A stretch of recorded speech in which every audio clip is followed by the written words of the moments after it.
Okay mga kabarya, dito naman tayo at tayo magtatalakay ng barya na bago ating natuklasan. Ito ay mayroon na sa ngayon at ibang barya na ito sa ibang year at mayroon na siyang value. Okay mga kabarya, mayroon tayo ditong 20 piso BSP coins, part of the Generation Currency Series. Kanyang observe ay Republika ng Pilipinas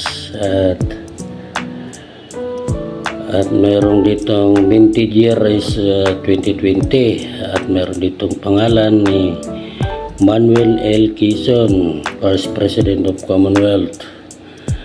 Low mint mark. Ito po yung mint mark niya sa baba. Sa kanya namang reverse. Pagdating sa likod at meron siyang parang bulaklak, nilad, at meron siya dito ng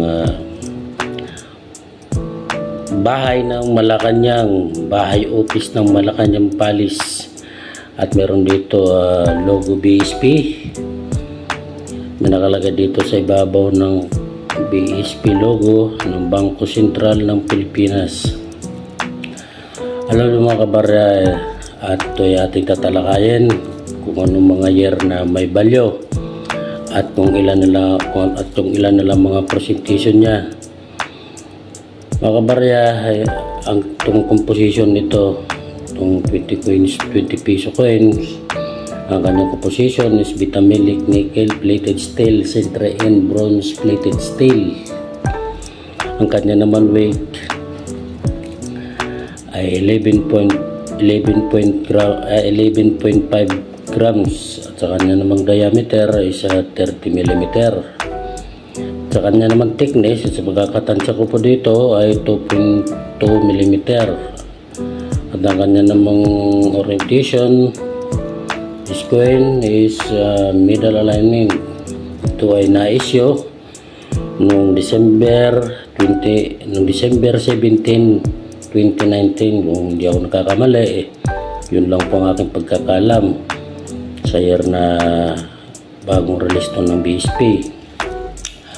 O mga kabarya, at itong kanya namang age ay itong may BSP letter at ito ay age 2, normal letter lang siya ng BSP. Yan. Mga kabarya, yung year 2019 PI, kasi dalawang klase ang PI dito. Yung isang klase ng 2019 PI ay walang nakalagay dun sa aking pag-research na age. Ito ay 2019 PI, yung kanyang presentation is 19%. Ibig sabihin marami pang may hawak na ganong barya, na ganong year. At saka namang value, sa pag-uncirculated siya ay 200 pesos. Pagkakalang 200 pesos. Saka dito naman sa 2019 PI age 2, parang ganito siya. Normal letter, BSP letter. Yan.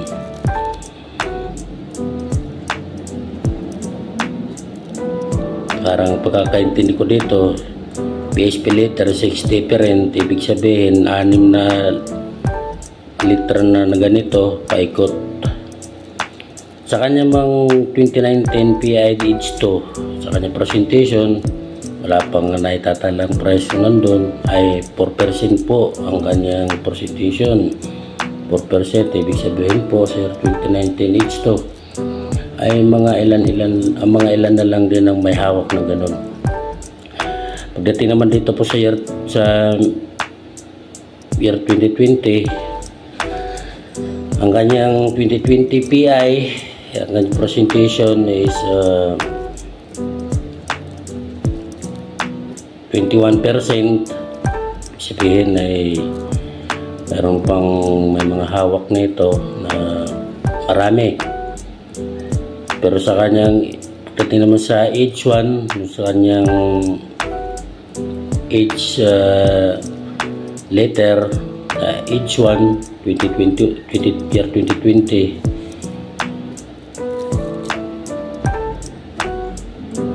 ay ganun din, 21%. Pero mayroon na siyang value na sa extra fine niya sa 130 pesos o 120 pesos, mga ganun. Mga kabara, itong nababanggit ko dito ay base lang po sa ating research. At ito naman pagdating po dito sa 2020 PI age 2, ito na yung age 2, normal liter lang siya. Yan. Lalagay ko mamaya, mga kabara, dito sa taas yung mga age na may mga ibig sabihin kong age, yung mga na litra, may age 1, age 2, age 3, age 4 hanggang 4 po. At ito naman po sa kanya sa age 2, sa kanyang pero ito ang may value lang ganito pag height min mark. Pagkakala pag height min mark, pag nandito sa taas, age 2, ang value nito sa extra fine ay 170 pesos, pero sa kanyang presentation nasa 8% at medyo marami-rami pang may hawak na ganon. Pero pagdating naman dito sa age 2 2020 PI low mint mark, parang ganito siya, low mint mark. Sa kanya extra fine, sa kanya presentation is 12%. Marami pa din na may hawak na ganun. Pero sa kanya namang value, sa extra fine siya ay 99 pesos. Pero pagdating naman dito, mga kabara, sa 2020 PI age 3, sa kanyang presentation 58%, ibig sabihin napakarami may hawak. Pero sa kanyang value, may uncirculated siya, 120 pesos. Pero pagdating naman dito, mga kabarya, pagdating dito sa age power 2020 PI, nasa 1.2% sa kanyang presentation. Ibig sabihin sa age 4 2020 PI ay may mga ilan-ilan lang may hawak nito, mga kabarya. At hindi na malayo ay natin pagkatapos ng taon o next year magiging isa itong hard to find. Pagdating naman dito tayo, mga kabarya, pagdating dito sa year 2021, at dito at medyo maganda-ganda ang balita sa atin. Alam kong napapansin ko rin sa mga kadalasan na nakikita natin dito sa 20 piso coin, yung mga nahawakan natin kadalasan ni 2019 at saka 2020. Guys, pagdating doon sa 2021, may 4 na klase rin. Nawali 5 klase. Pagdating sa 2021 PI, wala sa presentation, wala pang siyang nakalagay doon na age 1 or age 2, age 3 or what anuman. Pagdating lang dito sa 2021 PI, sa kanyang presentation is 3%. Sabihin mga kaunti lang at wala pa siyang dideclare kung magkanong price. Hindi pala, ito pagdating sa 2021 H1 pala, H1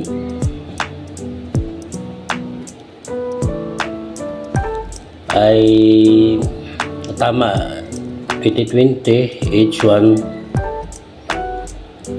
kanyang presentation 3%, ibig sabihin mga konti-kunti lang din na may hawak na ganun na bare na year 2021 20 peso coin. Pagdating naman dito, mga kabara, sa age 2, sa kanyang presentation same mint year 2021 age 2, nasa kanyang presentation ay 1.01% na lang din, at yung mas kakaunti na lang may hawak ng ganun. Pero pagdating naman dito, mga kabarya, din sa pagdating atong pala sa sa age 2 1.1% kanya presentation ay wala pa rin siyang itatalang price, pero wala naman nakalagay doon sa basa aking research. Pero walang makalagay doon na very fine o hard to find, extra fine, kung magkano yung price ng uncirculated at saka circulated. Ito naman sa age 3, sa kanya presentation 6%, ibig sabihin kakunti lang dumihawak. At pagdating naman din dito, mas matindi dito pagdating sa age 4, 0.9%. na lang mga kabarya. At parehas din na year na 2021, ibig sabihin ay hindi na malayo sa maging hard to find. At hanap-hanapin din ng mga kolektor kung meron kayong mga ganon. Yung mga nabanggit ko na age 1, 2, 3, 4, ilalagay ko dito sa ibabaw ng aking video yung picture para may palatandaan kayo. Ayun mga kabarya, sa ganun pa man sa mga nabanggit kong mga year na katunayan ay sa ngayon wala ko man na mga bumibili kolektor na gano'n, mga nagkukulik, dahil siguro ay hindi pa siya totally na i-declare ni numista. Pero darating ang araw magkakaroon po siya ng isa sa mga year na yon na 20 piso coin na magkakaroon ng mataas na value. Kung meron po kayo, kung kayo ay nagigilibangan din yung magtabi-tabi ng barya na sa tingin nyo pagdating ng araw na magkakaroon siya ng value, ay maaari nyo itabi.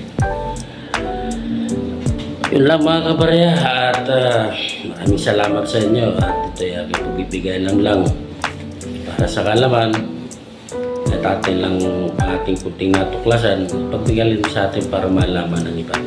Maraming salamat, paalam.